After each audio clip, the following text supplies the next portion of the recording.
So, of course, the media is only going to share one aspect of this story. Palestine activists were protesting outside of a synagogue because the synagogue was hosting events illegally selling land in the occupied West Bank that belonged to Palestinians. This just happened yesterday, and there are many videos that I'm going to go ahead and play. You'll see that the activists actually even shed a light. They put up a projector on the synagogue that says "Stolen lands sold here."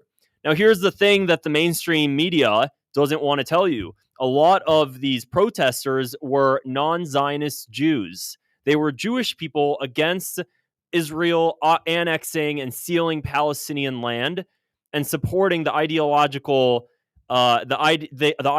of Zionism. So that's what was really going on, because synagogues do have a history of raising and fundraising for occupation in Palestinian lands. But take a listen to what some of these videos here.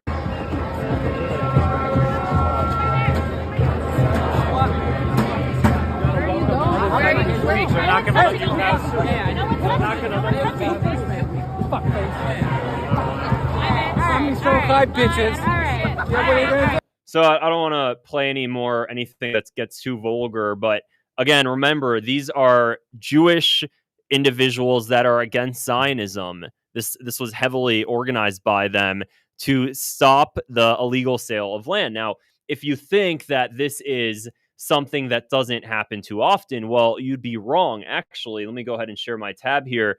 New York charities were actually fundraising to purchase thermal imaging drones for illegal Israeli settlements in the occupied West Bank. I'm not kidding. New York charities were doing so. Again, tax exempt to purchase weaponry for settlers in settlements that are illegal by international law. Full-on weapons, thermal imaging drones, other gear, vests, anything, you name it, they'll get it for these settlers. The United States, nothing, not a peep. No U.S. agency tried to stop the sales and the fundraising for drones for a foreign country illegally occupying Palestinian territory. So this article was posted in 2023. Vigilante violence is at an all-time high in the occupied West Bank. Emboldened by the war in the Gaza Strip and backed by the military, Israeli settlers aiming to annex more and more of Palestinian territory have launched hundreds of attacks, displacing people from at least 17 communities over the past 2 months, while soldiers and settlers have murdered nearly 200.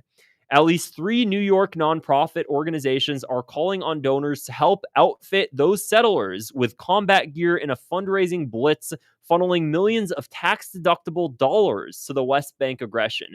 Yeah, again, it's important to hear that part, tax-deductible. That means they're taking away U.S. taxpayer money that we could have otherwise had, and that money is being used to finance illegal squatters in Palestinian land.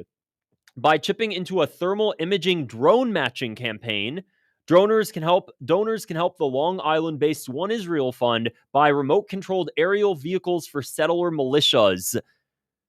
Full on. That's what they've been doing. That's what they're fundraising. With a contribution to the American Friend of Ituret Kohanim's security projects, they can equip settlers with accessories for their guns and tools to keep an eye on, quote, Arab thugs in occupied East Jerusalem. To keep an eye on Palestinians that are in their own land, that are defending their land, being taken away from them from radical Israelis that have no say and that should not be in that land, that are sealing people's homes, destroying their homes, vandalizing their homes, torching cars on fire. And New York charities are hosting those events. Synagogues are financing the sale of illegal land theft in the Palestinian territory. So that's what's really going on. And of course, when you see non-Zionist Jews go out and protest that at synagogues, you're only getting one side of the story in mainstream media that's saying, well, actually, what's going on is that they're interfering with a place of worship. Let me say this. First off, again, I don't condone hate or violence towards any group of people. I want to make that very clear. The thing is, you can't use your place of worship as a shield to commit illegal activities behind the scenes, no matter what place of worship, whether it's a mosque or a church or a synagogue. If your place of worship is conducting and financing illegal activities, which is promoting the expansion of settlements in the occupied West Bank, then it should not be tax deductible, let alone legal, but at minimum, not tax deductible. So apparently, people protesting that in London near these synagogues is hateful, while these synagogues are at the same time committing illegal activities. And that's not really being taken into discussion here while all of this is going on.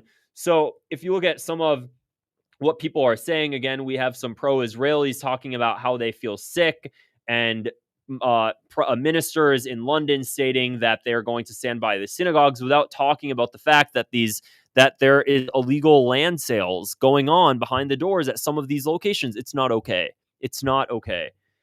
This is a disgrace. Again, talking about Palestine thugs swarming outside to, quote, protest. This is somebody who's trying to share one side of the narrative, acting like there's no illegal activity going on behind the scenes at these sort of synagogues.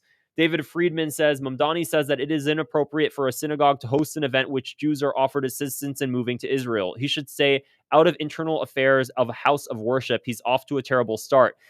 David Friedman, by the way, is completely lying, absolutely lying. Nowhere in Zoran Mamdani's bills that he's proposing does it state that Israelis and synagogues cannot support Israelis in financing them to move to Israel. None of it says it there. It says they cannot finance the sale of, and they cannot help transplant settlers and move New Yorkers to settlements in the occupied West Bank. They can't finance the sale of land theft.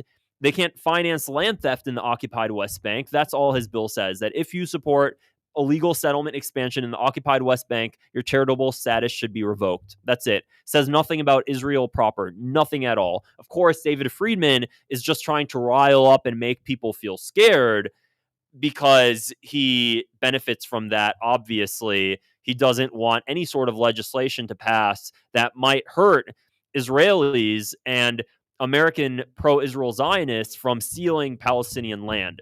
Doesn't work out for him. He's losing the power that he previously had, that community had, being able to do that. So that's what's really going on. But of course, they won't tell you that. They won't tell you that in the mainstream. Again, hey Gideon, answer this with only yes or no. Is stealing land and selling it illegally at synagogues part of Judaism? And this is because Gideon Falter says, I saw these creeps. They have no red lines. They came up from synagogue gates while families with children attended events inside, including a choral concert. They have told their protesters to dress, quote, visibly Jewish, but sang in Arabic, from the water to the water. And in English yelled, liberate Judaism from Zionism. Hundreds of police were sent into the neighborhood and moved them out of sight and earshot. But then it came back to project this image onto the synagogue. Is this their new method? Protests at synagogues and community centers accusing synagogue goers of selling stolen land, calling for the extinction of the world's only Jewish state. It's not accusation if you can show the finances that are going from these charities and fundraisers hosted at these locations and being used to finance the settlement expansion into the occupied territories. So that's what's really going on. That's what you're not hearing is happening in the mainstream media. The Jerusalem Post, the Times of Israel, CNN, Fox News, none of them are going to actually share that. So that's what's happening, guys. If you found this video interesting, please make sure to click the subscribe button below. It helps support my channel, and give it a thumbs up as well. Otherwise, I'll see you guys in the next video. Take care. Bye.